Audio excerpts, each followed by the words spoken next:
So hi everyone, and now in this video we are going to discuss fiscal policy. Fiscal policy plus government budget मिला करके 6 marks का आएगा. So physical policy and government budget से कोई बहुत बड़े questions नहीं आएंगे क्योंकि दोनों चैप्टर का कंबाइंड वेटेज 6 मार्क्स है. तो you can expect on an average 2-3 marks individually from both chapters. थोड़ा ऊपर नीचे 1-2 मार्क्स होगा. ठीक है, आइए हम लोग डिस्कस करते हैं फिजिकल पॉलिसी की चैप्टर को. और बहुत सिंपल सा चैप्टर है, 5 पेज का इसका नोट्स है. बहुत जल्दी खत्म हो जाएगा. तो चलिए शुरू करते हैं एंड डिस्कस करते हैं physical policy. So what is physical policy? देखो, गवर्नमेंट जब भी कोई पॉलिसी लाती है ना फाइनेंस रिगार्डिंग, गवर्नमेंट की जो भी पॉलिसी होती है उसे हम कहते हैं फिजिकल पॉलिसी. एक होता है मॉनेटरी पॉलिसी. मॉनेटरी पॉलिसी लाती है RBI, central bank of the country. तो जब वो लोग इकोनॉमी को कंट्रोल करते हैं, दे ब्रिंग मॉनेटरी पॉलिसी. और जब सरकार इकोनॉमी को कंट्रोल करती है तो सरकार जो लाती है उसे हम कहते हैं physical policy. So RBI brings monetary policy and the government brings physical policy. तो गवर्नमेंट के फिजिकल पॉलिसी में 3 बातों का इंपॉर्टेंस होता है. गवर्नमेंट के फिजिकल पॉलिसी में 3 बातों को कंसिडर किया जाता है. यहां पे मैंने आपको नोट्स में बना के दिया है. सबसे पहली बात जो है वो पब्लिक रेवेन्यू से रिलेटेड है. पब्लिक यानी कि सरकार, सरकारी revenue. So where is the government going to earn from, उसकी बातें की हुई होती है. सेकेंडली, जो पैसे गवर्नमेंट ने कमाए उसे खर्च कहां पे करेगी government, where is the government going to spend it, तो उसकी बातें की हुई होती है. एंड थर्डली, जो एक्सपेंडिचर होता है गवर्नमेंट का, आज के टाइम में इतना ह्यूज एक्सपेंडिचर हो गया है that revenue alone will not be able to fulfill those government expenditure. Therefore government needs to borrow also. तो government needs to borrow also. तो borrowing की भी पॉलिसी होती है. So basically government जब fiscal policy लाती है, financial policy लाती है, economic policy लाती है, तो उसमें 3 चीजों को कंसिडर करती है. कमाएंगे कहां से, खर्च कहां कहां करेंगे, और अगर शॉर्टेज हो गया तो बोरो कितना करना है, इसकी एक प्लान को हम लोग कहते हैं फिजिकल पॉलिसी. अभी हमारे इस चैप्टर में इन्हीं 3 चीजों को हमें डिटेल में टेकअप करना है. तो सबसे पहले हम लोग पब्लिक रेवेन्यू को टेकअप करते हैं. ठीक है, तो आइए पब्लिक रेवेन्यू को हम लोग टेकअप करते हैं. मतलब सरकारी रेवेन्यू की बात करेंगे, सरकार कहां कहां से अर्निंग करती है उसके बारे में बात करेंगे. ठीक है, so public revenue is basically governments earning. Government का अर्निंग की बात हो रही है यहाँ पे, राइट.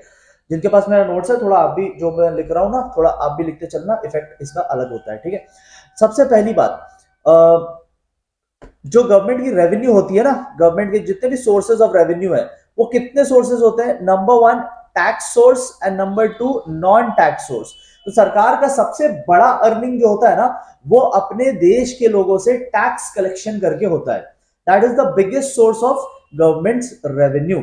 बट इसके अलावा कुछ नॉन टैक्स सोर्सेज भी है. नॉन टैक्स सोर्सेज को जब मैं गवर्नमेंट बजट वाला चैप्टर कराऊंगा ना, तो गवर्नमेंट बजट वाले चैप्टर में मैं इसको टेकअप कर लूंगा. वहां पे एक टॉपिक है, उसके नोट्स में वहां पे दिया हुआ है. ठीक है, तो आपको दोनों चैप्टर कंबाइन पढ़ना है. ठीक है, दोनों चैप्टर कंबाइन 6 मार्क्स का आएगा. तो टैक्स सोर्स जो है वो मैं अभी डिस्कस करूंगा, और नॉन टैक्स जो है वो गवर्नमेंट बजट के चैप्टर में डिटेल डिस्कशन उसका होगा. तो आइए टैक्स की बात करते हैं सबसे पहले. ठीक है, तो टैक्स कितने टाइप्स के होते हैं वो मैंने यहाँ पे दे रखा है. ठीक है, direct tax and indirect tax. But तो आइए हम लोग पहले समझते हैं कि टैक्स क्या होता है, उसके बाद हम लोग देखेंगे डायरेक्ट एंड इनडायरेक्ट टैक्स. तो सबसे पहली बात, यहाँ पे टैक्स की मीनिंग दे रखी है. ठीक है, टैक्स क्या होता है? टैक्स एक कंपल्सरी पेमेंट है.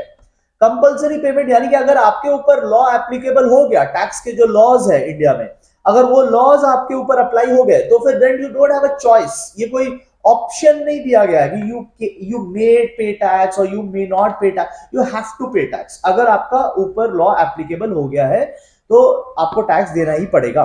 ठीक है, दूसरी बात टैक्स के बारे में यह है कि ये जनरल वेलफेयर के लिए, ये स्पेसिफिक नहीं है. जैसे अगर मैं ड्राइविंग लाइसेंस के लिए पैसे पे करता हूं, ड्राइविंग लाइसेंस के लिए फीस पे करता हूं, तो मुझे बदले में ड्राइविंग लाइसेंस मिलेगा, है ना. If I am paying for driving licence, I will get driving licence. If I am applying for, let's say business करना है मुझे, तो मैं ट्रेड लाइसेंस लेना चाहता हूं, तो if I am applying for trade licence, I will get trade licence. तो मतलब मैं जिसके लिए पे कर रहा हूं मुझे वो मिल रहा है. लेकिन टैक्स के केस में क्या होता है ना, टैक्स एक जनरल पेमेंट है. जनरल पेमेंट मतलब ऐसा कुछ स्पेसिफिक आपको नहीं मिलेगा, कुछ भी मिल सकता है आपको. जैसे आपने टैक्स पे किया, हो सकता है आपके घर के सामने अच्छा सा रोड बना दे सरकार, आपने टैक्स पे किया, हो सकता है आपके घर के सामने पानी की फैसिलिटी पहुंचा दे सरकार। आपने टैक्स पे किया, हो सकता है आपके एरिया में 24 आवर्स इलेक्ट्रिसिटी पहुंचा दे सरकार। तो कुछ भी हो सकता है, जनरल है, स्पेसिफिकली नहीं बोल सकते। जब लाइसेंस के लिए पे करते हैं ना, तो स्पेसिफिकली बोलते हैं कि मुझे ना ड्राइविंग लाइसेंस ही मिलेगा, आई नो दैट। अगर ट्रेड लाइसेंस के लिए अप्लाई किया तो मुझे ट्रेड लाइसेंस ही मिलेगा, आई नो दैट। बट जब मैंने टैक्स पे किया तो मुझे क्या मिलेगा वो मुझे एग्जैक्ट नहीं पता। एक जनरल पेमेंट है, कुछ भी मिल सकता है, स्पेसिफिकली नहीं बोल सकते कि यही मिलेगा।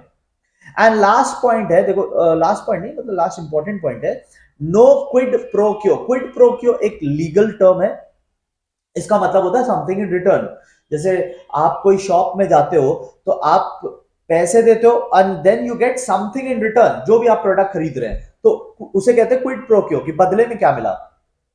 तो टैक्स के बदले में कोई नो क्विड प्रो क्यो है, मतलब जरूरी नहीं है कि कुछ मिल ही जाएगा। ठीक है, हो सकता है आपने टैक्स पे किया, बट आपके टैक्स के पेमेंट से सरकार ने कहीं और कुछ फैसिलिटी प्रोवाइड कर दिया। हाईवे बनवा रही है सरकार, पूरे देश में बहुत सारे हाईवे बन रहे हैं, आपको मालूम होगा। तो बट आपके घर के सामने नहीं बन रहा है।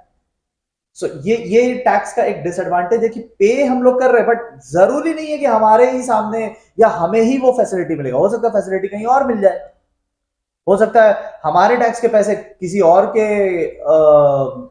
लाइफ को बेटर करने में काम आ रहे हैं। तो दिस नो क्विड प्रो क्यो। ऐसा नहीं है कि आपने 4 लाख रुपए का टैक्स पे किया तो आपको 4 लाख रुपए का बेनिफिट मिलेगा। That benefit can be in crore also, that benefit can be in thousands also, that benefit can be in zero also. समझ लो, ये प्रॉब्लम है। ठीक है, पॉइंट नंबर डी एक सिंपल सा पॉइंट है कि ये टैक्स अथॉरिटीज डिटरमाइन करती है कि आप कितना टैक्स पे करोगे। जैसे इनकम टैक्स में इनकम टैक्स डिपार्टमेंट डिटरमाइन करती है कि आप कितना टैक्स पे करोगे।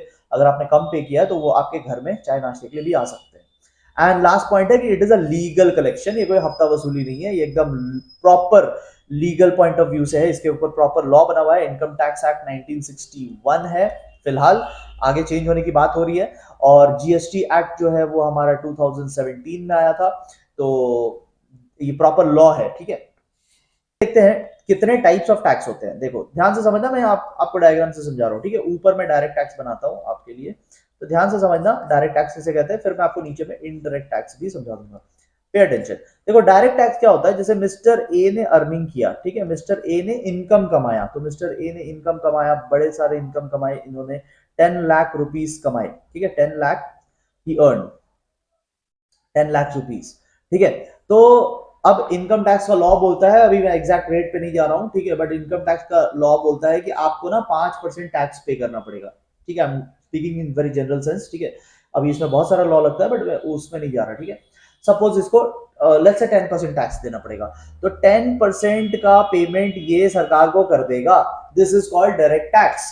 ठीक है, जिस पे टैक्स अप्लाई किया, किस पे, मिस्टर ए पे टैक्स अप्लाई हुआ, तो मिस्टर ए पे टैक्स अप्लाई हुआ तो मिस्टर ए ने जमा करा दिया tax. This is called direct tax, ये इनकम पे अप्लाई होता है। अच्छा, इनडायरेक्ट टैक्स क्या होता है, जैसे मान लो डोमिनोज है, ठीक है, डोमिनोज पिज्जा, तो डोमिनोज क्या बेचती है, पिज्जा बेचती है। ठीक है, आपको पता होगा। ठीक है, तो यही मिस्टर ए ने डोमिनोज से पिज्जा मंगवाया। ठीक है, तो ही ऑर्डर्ड पिज्जा। तो सरकार ना गुड्स पे जीएसटी लगा देती है। पिज्जा इज अ गुड्स, ठीक है, तो पिज्जा पे भी जीएसटी लग जाता है, 5% का जीएसटी लगता है। आप कभी पिज्जा मंगाओगे तो देखना बिल पे 5% एडेड रहता है, 2.5 करके 5% एडेड रहता है। तो अभी वो पिज्जा कौन बेच रहा है, पिज्जा बेच रहा है डोमिनोज, तो डोमिनोज पे टैक्स अप्लाई हो जाएगा। बट क्या डोमिनोज अपने जेब से पैसा देता है, नो, वो क्या करता है, वो कस्टमर के बिल में जोड़ देता है। तो एक्चुअली में mister A is going to pay, actually में mister A is going to pay that tax to Domino's, and फिर डोमिनोज उसको ले जाकर के सरकार को जमा करा कर आएगी। तो इसे कहते हैं इनडायरेक्ट टैक्स। अगर आपने फॉलो किया तो ये इनडायरेक्ट टैक्स है। ठीक है, लगा किसके ऊपर है, ये टैक्स लगा है डोमिनोज के ऊपर, बट डोमिनोज अपने जेब से नहीं पे कर रही है। Domino's is first taking it from the public and then sending it to the government. तो यहां पे इसे कहते हैं इनडायरेक्ट टैक्स, इनडायरेक्टली किसी और से गया। और डायरेक्ट टैक्स डायरेक्टली जिसके ऊपर लगा उसके उस पर्सन ने पे करना है। ठीक है, so direct tax last time मैं बोल रहा हूं, मिस्टर ए के ऊपर लगा, मिस्टर ए ने पे किया। इनडायरेक्ट टैक्स डोमिनोज के ऊपर लगा, बट उसने मिस्टर ए से लेकर के पे किया। तो इनडायरेक्ट टैक्स के केस में टैक्स लगता किसी और के ऊपर है, बट वो शिफ्ट कर देता है बर्डन किसी कस्टमर पे। तो ये अगर मैंने आपको अच्छे से समझा दिया है तो अब आपको डिफरेंसेस करने में कोई दिक्कत नहीं आएगी। आप एनी 2-3 डिफरेंसेस करके चल सकते हो, because as I told you fiscal policy government budget मिला करके 6 मार्क्स है, तो बहुत बड़े बड़े क्वेश्चन नहीं आएंगे, छोटे छोटे 2-3 मार्क्स के ही क्वेश्चन बनेंगे। उसमें से भी एक हो सकता है सेक्शन ए में आ जाए, तो 2-3 मार्क्स से ज्यादा का यहाँ से क्वेश्चन आएगा नहीं। तो कोई भी 2 डिफरेंसेस कर सकते हो, मैंने मीनिंग आपको समझा दिया। It is generally progressive in nature and second one is regressive in nature, वो मैं आपको नीचे समझाने वाला हूँ। प्रोग्रेसिव रिग्रेसिव क्या होता है वो मैं आपको समझाने वाला हूँ अभी। Burden can not be shifted, direct tax के केस में मिस्टर ए पे बर्डन लगा था और मिस्टर ए को ही पे करना पड़ा था, जबकि इनडायरेक्ट टैक्स डोमिनोज पर लगा था, डोमिनोज पिज्जा पे लगा था, बट उसने मिस्टर ए पर शिफ्ट कर दिया था। ठीक है, जिनके पास मेरा नोट्स है प्लीज थोड़ा थोड़ा लिखते चलेगा, इसका इफेक्ट एकदम अलग लेवल का होता है, आपको जल्दी याद हो जाएगा। ठीक है, जिनके पास नोट्स नहीं है, आपको स्क्रीन पे अगर व्हाट्सएप नंबर दिख रहा है तो उसमें कॉन्टैक्ट करके you can get this book. ठीक है, सॉलिड बुक है, आपको एग्जाम में बहुत हेल्प करेगा ये बुक, बहुत शॉर्ट में इसमें फुल सिलेबस को कवर किया गया है, एक्स्ट्रा पोर्शंस कुछ भी नहीं है। ठीक है, just get this and start your studies. ठीक है, जल्दी हो जाएगा, इससे एकदम जल्दी हो जाएगा।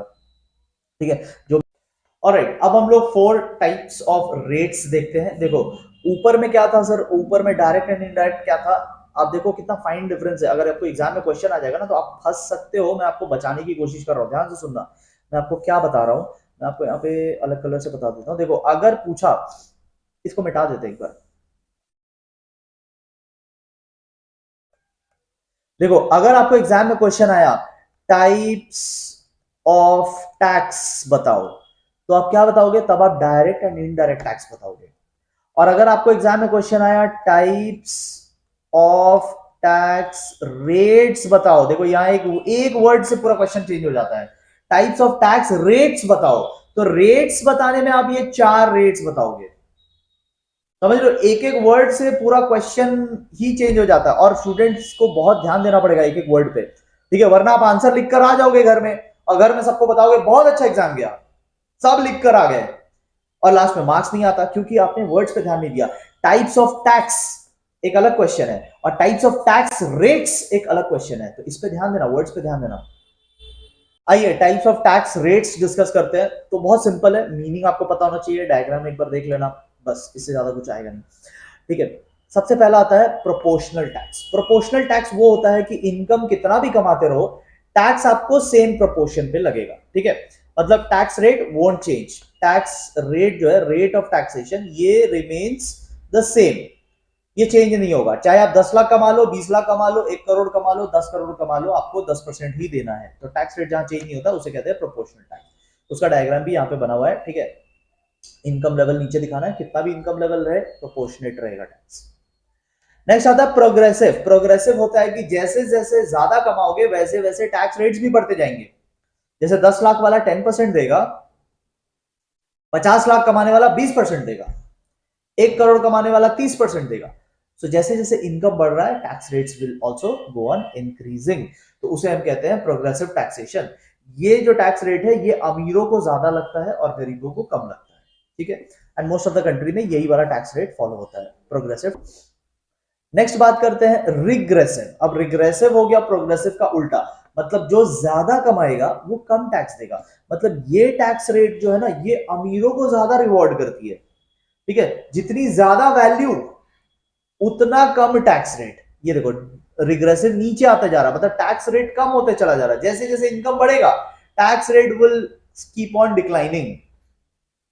तो ये बेसिकली मोटिवेशन देता है उन लोगों को कि हार्ड वर्क करो, अर्निंग करो, ज्यादा कमाओ, ज्यादा कमाओगे तो कम टैक्स लगेगा। और ये पनिश करता है उन लोगों को जो कि कम कमाते हैं। And lastly there is another tax rate system, उसे हम कहते हैं डिग्रेसिव। डिग्रेसिव क्या होता है ना, ये इनकम के साथ साथ सेम प्रोपोर्शन में नहीं बढ़ता है। ठीक है, जैसे ये कुछ दूर तक बढ़ेगा, आप देखोगे यहाँ डायग्राम में कुछ दूर तक बढ़ रहा है इनकम के साथ साथ, ये कुछ दूर तक बढ़ रहा है, एंड देन ये कांस्टेंट हो जाता है, देन ये फिर चेंज नहीं होता है। तो इसे हम कहते हैं डिग्रेसिव, कि ये सेम तरीके से नहीं चल रहा, सेम स्पीड में नहीं चल रहा, income is going in one direction, this is also following it, but उसके बाद this is no more following it. तो ये इनकम के साथ साथ सेम प्रोपोर्शन में चेंज नहीं हुआ। तो overall 4 types of tax rates होते हैं। प्रोपोर्शनल आप तब कहोगे when the tax rate is not changing at all, आप कितना भी कमा लो टैक्स रेट वोंट चेंज। फिर आता है प्रोग्रेसिव, जहां पे इनकम के साथ साथ टैक्स भी बढ़ते चले जाते हैं। ठीक है, तो वो रिच पीपल को ज्यादा टैक्स लगता है। देन आता है रिग्रेसिव, जितना ज्यादा इनकम टैक्स रेट कम होते चले जाते हैं, तो वो अमीरों को ज्यादा रिवॉर्ड करता है। एंड नेक्स्ट आता है डिग्रेसिव। डिग्रेसिव इज द लास्ट वन, जहां पे इनकम के साथ साथ टैक्स रेट चेंज नहीं होता है, टैक्स रेट चेंज अपना अलग डायरेक्शन में होता है, इनकम अपनी अलग डायरेक्शन में चलती है, तो उसे हम कहते हैं डिग्रेसिव। ठीक है, सबका आप एक बार मीनिंग और डायग्राम्स कर लेना। ठीक है, फिर एक छोटा सा क्वेश्चन है जो आपको अंडरस्टैंडिंग लेवल का क्वेश्चन पूछता है ना एग्जाम में, तो वो यहां से पूछ सकता है कि प्रोग्रेसिव टैक्सेशन का क्या एडवांटेज है। ठीक है, या क्या एडवांटेज है, या फिर प्रोग्रेसिव टैक्सेशन क्यों अच्छा है। तो बहुत सिंपल सा आंसर है इसका कि ये इक्वालिटी को प्रमोट करता है। The one who will be earning less will be paying less, and the one who will be earning more, जिसकी इनकम ज्यादा रहेगी, विल बी पेइंग मोर। तो ये रिच पीपल को ज्यादा टैक्स लगाता है, इससे इन इनकम इक्वालिटी जो है, इनकम इनइक्वालिटी, इनकम इनइक्वालिटी वो कम हो जाती है। और ये इलास्टिक इन नेचर भी है, जो ज्यादा कमाएगा तो वो ज्यादा टैक्स देगा, तो सरकार की जो ट्रेजरी है, सरकार की जो रेवेन्यू कलेक्शन है वो बढ़ेगी, वो चेंज होगी। इलास्टिक मतलब चेंज होना। ठीक है, तो government can expect a higher revenue, government can expect a change revenue. So this was about public revenue. Next let us discuss public expenditure. तो पब्लिक एक्सपेंडिचर मीनिंग उतना इंपॉर्टेंट नहीं है, but public expenditure means government expenditure. जो important है वो है कि how many types of public expenditure are there. ठीक है, कितने टाइप्स ऑफ पब्लिक एक्सपेंडिचर है। तो पब्लिक एक्सपेंडिचर, पहले डायरेक्ट एंड ट्रांसफर की बात कर लेते हैं। Direct expenditure and transfer expenditure. Direct expenditure वो होता है जो किसी काम के बदले में सरकार पे करती है। ठीक है, तो यहाँ पे बेसिकली गुड्स एंड सर्विसेज सरकार अवेल करेगी, किसी से खरीदेगी और बदले में सरकार उसकी पेमेंट करेगी, उसे हम कहते हैं डायरेक्ट एक्सपेंडिचर। ठीक है, ट्रांसफर एक्सपेंडिचर वो होता है जो सरकार वन साइडेड पेमेंट करती है, ये वन साइडेड होता है। ठीक है, जैसे ऊपर वाला टू साइडेड था, ये टू साइडेड था। ट्रांसफर जो होता है ये वन साइडेड होता है, यहाँ पे payment is made without corresponding returns of goods and services, बदले में कुछ नहीं मिलेगा, सरकार वन साइडेड पेमेंट करेगी। सर एग्जांपल, जैसे पहले वाला का एग्जांपल हो गया सैलरी, सरकार अपने वर्कर्स को सैलरी देती है, वर्कर्स बदले में काम करके देते हैं, कुछ बना कर देते हैं या सर्विसेज देते हैं। और दूसरा वाला जो हो गया वो हो गया पेंशन। ठीक है, दूसरा वाला का एग्जाम्पल हो गया पेंशन। तो पेंशन में गवर्नमेंट अब तो सैलरी जब तक दे रही थी, मतलब वो सर्विसेज के लिए दे रही थी, बट पेंशन दे रही है रिटायरमेंट के बाद, कोई काम भी नहीं कर रहे, घर में बैठे हुए फिर भी पेंशन मिल रहा है, दैट इज ट्रांसफर एक्सपेंडिचर। ठीक है, प्लीज थोड़ा लिखते चलना। ठीक है, थोड़ा लिखते चलना, इसका अलग इफेक्ट होता है। नेक्स्ट आता है government developmental and non developmental. ठीक है, तो developmental and non developmental discuss करते हैं। तो अगर कोई गवर्नमेंट की एक्टिविटी से सोशल या इकोनॉमिक डेवलपमेंट हो रहा है, ठीक है, क्या बोला मैंने, इकोनॉमिक या सोशल डेवलपमेंट हो रहा है, जैसे सरकार डैम्स बना दे रही है, पानी की व्यवस्था कर दे रही है, पावर प्लांट्स बना रही है, ठीक है, तो जिस रोड्स बना दे रही है, जिससे कि सोसाइटी में इकोनॉमिक डेवलपमेंट, सोशल डेवलपमेंट हो रहा है, स्कूल बन जा रहा है, हॉस्पिटल बन जा रहा है, तो इससे सोसाइटी डेवलप होता है। तो अगर सरकार के खर्चे स्कूल बनाने में, हॉस्पिटल्स बनाने में, ओल्ड एज जो होता है ना सेंटर्स, वो बनाने में लग रहा है, तो that's called developmental expenditure. But अगर सरकार के पैसे लेट्स से ट्रैफिक पुलिस वालों को पेमेंट के लिए लग रहा है, तो उससे कुछ डेवलपमेंट नहीं हो रहा है। ट्रैफिक पुलिस या फिर नॉर्मल पुलिस वो लॉ एंड ऑर्डर मेंटेन करने के लिए होता है। तो ये जो सेकंड वाला एक्सपेंडिचर है ना, ये बस मेंटेनेंस के लिए होता है, मेंटेनेंस के लिए होता है। जबकि थर्ड नंबर पे जो मैंने बताया developmental expenditure, that is for growth. ठीक है ना, तो स्कूल बन जाना, हॉस्पिटल बन जाना, गवर्नमेंट कॉलेजेस बन जाना, रोड्स बन जाना, डैम्स बन जाना, those are developmental expenditure. And just ऐसे ही सरकार मेंटेनेंस के लिए जो खर्चा कर रही है, that's called non developmental expenditure. तो सरकार बहुत बार पार्क बनाती है, स्टैचूज बनाती है, पुलिस वालों को पेमेंट करती है, जो सरकार के जो वर्कर्स है उनको पेमेंट करती है, all those are expenditure. Next आता है प्रोडक्टिव एंड अनप्रोडक्टिव। तो अगर गवर्नमेंट के एक्सपेंडिचर से देश की प्रोडक्टिव कैपेसिटी बढ़ रही है, मतलब देश में प्रोडक्शन करने की कैपेसिटी बढ़ रही है, तो गवर्नमेंट ने एक नया पावर प्लांट लगा दिया, गवर्नमेंट ने एक नया फैक्ट्री लगा दिया, गवर्नमेंट ने मशीन्स के लिए सब्सिडीज दिए, तो गवर्नमेंट का वो एक्सपेंडिचर जिससे ज्यादा प्रोडक्शन होगा, क्या होगा, ज्यादा प्रोडक्शन होगा, production will increase because of this government step, तो उसे हम कहेंगे प्रोडक्टिव एक्सपेंडिचर। और अगर सरकार के पैसों से, सरकार के खर्चों से कोई प्रोडक्शन में इंक्रीज नहीं होगा, जैसे अगेन एडमिनिस्ट्रेशन पे खर्चा, ट्रैफिक पुलिस पे जो सरकार खर्चा कर रही है, उनको जो सैलरी दे रही है, तो उससे ज्यादा प्रोडक्शन थोड़ी हो जाएगा, अगेन वो मेंटेनेंस के लिए होता है। उससे ज्यादा प्रोडक्शन नहीं होने वाला। प्रोडक्शन होने वाला है जब सरकार फैक्ट्री लगाएगी, प्रोडक्शन होगा जब सरकार पावर प्लांट लगाएगी, प्रोडक्शन होगा जब सरकार मशीनरीज के लिए सब्सिडीज देगी। So these are types of government expenditure. Next हम लोग देखेंगे इंपॉर्टेंस, और इंपॉर्टेंस में आपको 2-2 करके चलना है। एज आई टोल्ड यू कि ये दोनों chapter government budget fiscal policy मिला के 6 मार्क्स है, तो बहुत बड़े बड़े क्वेश्चन नहीं आएंगे, 2 मार्क्स से छोटे छोटे क्वेश्चन आएंगे। तो मैंने आपके लिए बाइफरकेट कर दिया है, आपको बस 2-2 पॉइंट्स करते हुए चलना है, ठीक है। 2-2 करके यहाँ पे करोगे, और फिर नेक्स्ट पेज पे भी मैंने 2-2, 5 पेज का मैंने नोट बनाया है 3 मार्क्स के लिए, 5 पेज पढ़ना काफी है, ठीक है। बाकी आप अगर स्कूल बुक से करोगे तो बहुत ज्यादा टाइम लग जाएगा, ठीक है। The main feature of my book is it saves time. It saves time and it gives you only that much which you have to write in the exam. That is what you need in the exam time. ठीक है, तो ये handbook आपके लिए काफी handful रहेगा। So let us discuss 2-2 points हम लोग सब में करते हुए चलते हैं कि गवर्नमेंट के एक्सपेंडिचर का प्रोडक्शन पे क्या इंपैक्ट पड़ेगा। How will government expenditure impact production. So number 1 point यहाँ पे बात कर रहा है, अब 2-2 पॉइंट करते हुए चलना, ठीक है। नंबर 1 पॉइंट यहाँ पे बात कर रहा है कि देखो, जब गवर्नमेंट एक्सपेंडिचर करेगी, गवर्नमेंट जब खर्चा करेगी तो खर्चा जाएगा कहाँ? पीपल के हाथों में, हम लोगों के हाथों में। गवर्नमेंट अगर रोड बनवाती है तो पैसे लेबर के पास चले जाते हैं, इंजीनियर्स के पास चले जाते हैं, कंस्ट्रक्शन कंपनीज के पास चले जाते हैं। अब ये लोग क्या करेंगे? ये लोग करेंगे डिमांड, ये लोग करेंगे डिमांड, जिनके हाथ में पैसा आ गया वो लोग डिमांड करेंगे, और जब डिमांड होगा तो ऑटोमेटिकली जो प्रोडक्शन करने वाले हैं उनका प्रोडक्शन पिकअप होगा, ठीक है। वो फैक्ट्रीज में ज्यादा गुड्स का डिमांड आएगा तो production will pick up from here. तो सरकार के एक्सपेंडिचर का ये इफेक्ट होता है कि सरकार ज्यादा खर्चा करेगी तो खर्चा कहीं ना कहीं तो किसी का इनकम बनेगा, और वो इनकम करने वाले फिर डिमांड करेंगे, और डिमांड करेंगे तो फिर एग्रीगेट डिमांड बढ़ेगा, प्रोडक्शन बढ़ेगा इससे, ठीक है। और एक पॉइंट आप कर सकते हो, ये पॉइंट नंबर 3 कर लो। सरकार डेवलपमेंट ऑफ बेसिक एंड की इंडस्ट्रीज, जो इंपॉर्टेंट इंडस्ट्रीज है जैसे स्टील, ठीक है, स्टील की इंडस्ट्री हो गई, हैवी मैन्युफैक्चरिंग इंडस्ट्रीज जिसे कहते हैं, तो वो सब इंडस्ट्रीज जब सरकार डेवलप करेगी खुद से, क्योंकि लोगों के पास उतने पैसे नहीं होते खुद से डेवलप करने के लिए, तो अगर गवर्नमेंट ये इंडस्ट्रीज खुद ही डेवलप कर दे। अब देखो हमारे देश में कितने सारे स्टील इंडस्ट्रीज है जो गवर्नमेंट के हैं, गवर्नमेंट ओन्ड है, स्टेट गवर्नमेंट, सेंट्रल गवर्नमेंट उनके ओन्ड है। तो जब गवर्नमेंट खुद से ये सब इंडस्ट्री डेवलप करेगी तो प्रोडक्शन बढ़ेगा, बिकॉज फैक्ट्री में और होता क्या है? प्रोडक्शन होता है।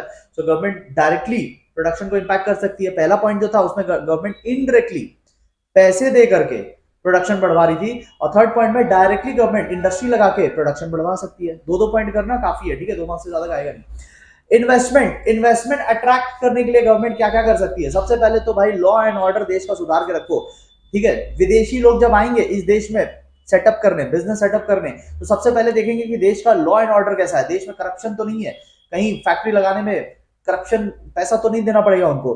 तो आने टाइम कोई भी फॉरेन कंपनीज यही देखते हैं कि कंट्री का लॉ एंड ऑर्डर सिचुएशन कैसा है, वहां पे ज्यादा गुंडागर्दी तो नहीं हो रही है, वो सब चीजें लोग देखते हैं, ठीक है। तो सरकार इस पे खर्चा कर सकती है, पुलिस व्यवस्था पे खर्चा कर सकती है, एडमिनिस्ट्रेशन पे खर्चा कर सकती है, और इससे एक अच्छा एम्बियंस बन जाएगा कंट्री में, एक अच्छा इन्वायरमेंट बन जाएगा इन्वेस्टमेंट पर्पस के लिए, ठीक है। तो इस पॉइंट नंबर 4 कर लो, सरकार फाइनेंशियल असिस्टेंस देगी, सब्सिडीज देगी, ठीक है। तो जहां कोई फैक्ट्री लगाने में 1 करोड़ रुपए लगेंगे तो सरकार 40 लाख दे देगी, 40%, 30% सरकार अपने अपने जेब से दे देगी।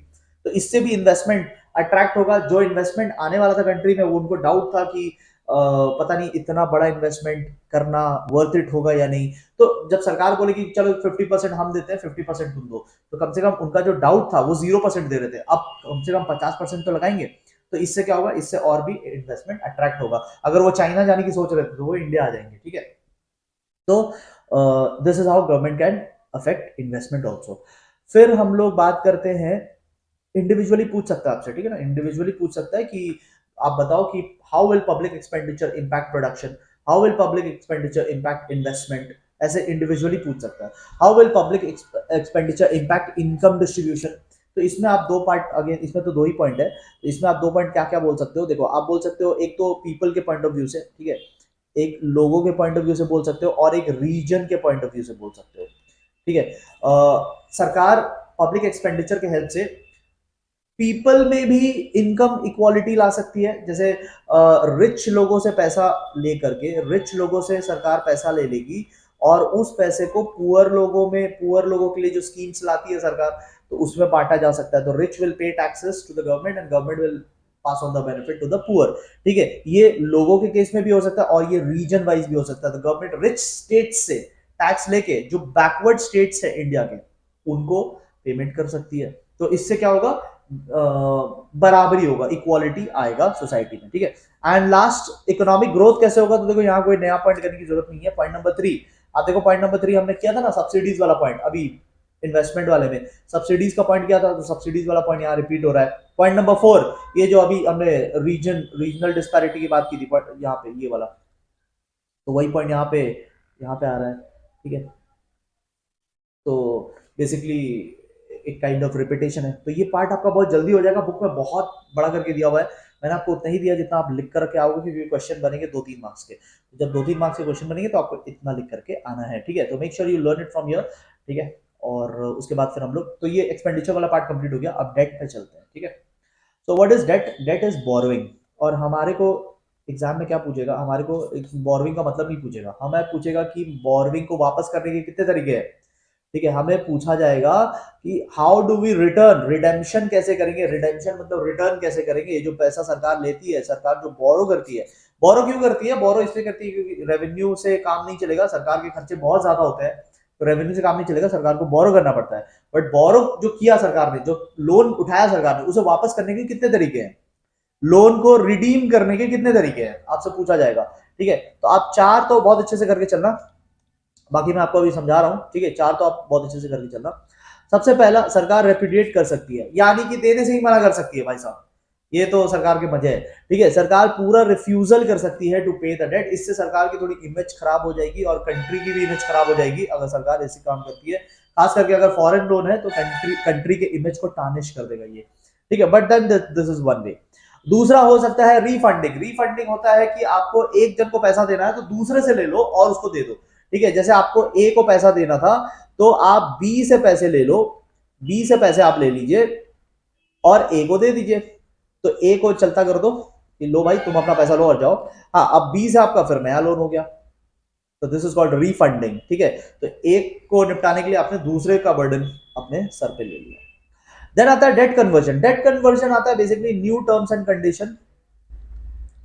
न्यू टर्म्स एंड कंडीशन, जैसे पहले आपको 1 साल के अंदर में लोन वापस करना था, आपको लग रहा है यार 1 साल में तो होगा नहीं, तो आपने 3 साल का टाइम मांग लिया।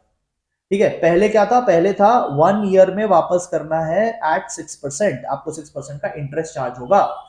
आपको लग रहा है यार 1 ईयर में तो नहीं वापस कर पाएंगे, तो आपने 3 इयर्स का टाइम ले लिया। 3 इयर्स का टाइम ले लिया कि आराम से वापस करेंगे, बट इसमें आपको इंटरेस्ट रेट ज्यादा देना पड़ेगा, न्यू टर्म्स एंड कंडीशन लग जाएगा। तो आपको टाइम तो ज्यादा मिलेगा, you got more time, but आपके लिए थोड़ा कॉस्टली हो जाएगा, 6% की जगह 8% हो जाएगा, तो थोड़ा तो आपको सहना पड़ेगा। ठीक है ना। एंड देन आता है बजटरी सरप्लस। बजटरी सरप्लस जब सरकार बजट लाएगी, अगर सरकार के बजट में सरकार की जो रेवेन्यू है वो ज्यादा हो जाती है, किससे? एक्सपेंडिचर से। अगर सरकार की जो रेवेन्यू है, सरकार की जो कमाई है वो ज्यादा हो जाती है, तो इसे हम कहते हैं सरप्लस। तो सरकार की ये जो एक्स्ट्रा अर्निंग है, सरप्लस है, इससे भी सरकार लोन वापस कर सकती है। ठीक है, देन आता है बहुत शरीफों वाला तरीका, वो आता है टर्मिनल एन्युटीज। टर्मिनल एन्युटीज मतलब एनुअल इंस्टॉलमेंट जिसे कहते हैं, इक्वल एनुअल इंस्टॉलमेंट्स। तो सरकार हर साल थोड़ा थोड़ा करके पेमेंट कर देगी अपने लोन की। आता है sinking fund. What are sinking fund? Sinking fund एक अलग से फंड बनाती है सरकार और थोड़ा थोड़ा पैसा उस फंड में जमा करते रहती है, बिकॉज सरकार को पता है 10 साल बाद लोन वापस करना है, तो जब 10 साल आ जाएगा तब तो वापस नहीं करेंगे ना। आप देखो, आपका जब एग्जाम आता है तो आप एग्जाम से एक रात पहले तो थोड़ी पढ़ाई करते हो, आप धीरे धीरे अपना सिलेबस कंप्लीट करते हो। आप बोलोगे क्या बोल रहे हो सर, हम तो रात नहीं पढ़ाई करते, एक रात पहले ही पढ़ाई करते। चलो तुम्हारी बात नहीं करते।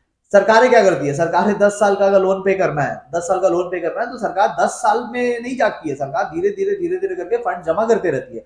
तो वो जो फंड जमा होते रहते हैं ना, उसे हम कहते हैं सिंकिंग फंड। ठीक है, तो अचानक से लास्ट के 10th ईयर में तो कुछ नहीं होने वाला, तो सरकार एवरी ईयर थोड़ा थोड़ा पैसा साइड करते रहती है, और वो पैसे जो साइड हो रहे हैं उसे हम कहते हैं सिंकिंग फंड। सरकार एक सिंकिंग फंड बना लेती है और फिर जब पेमेंट का टाइम आता है तो इस फंड से पैसे पेमेंट हो जाते हैं।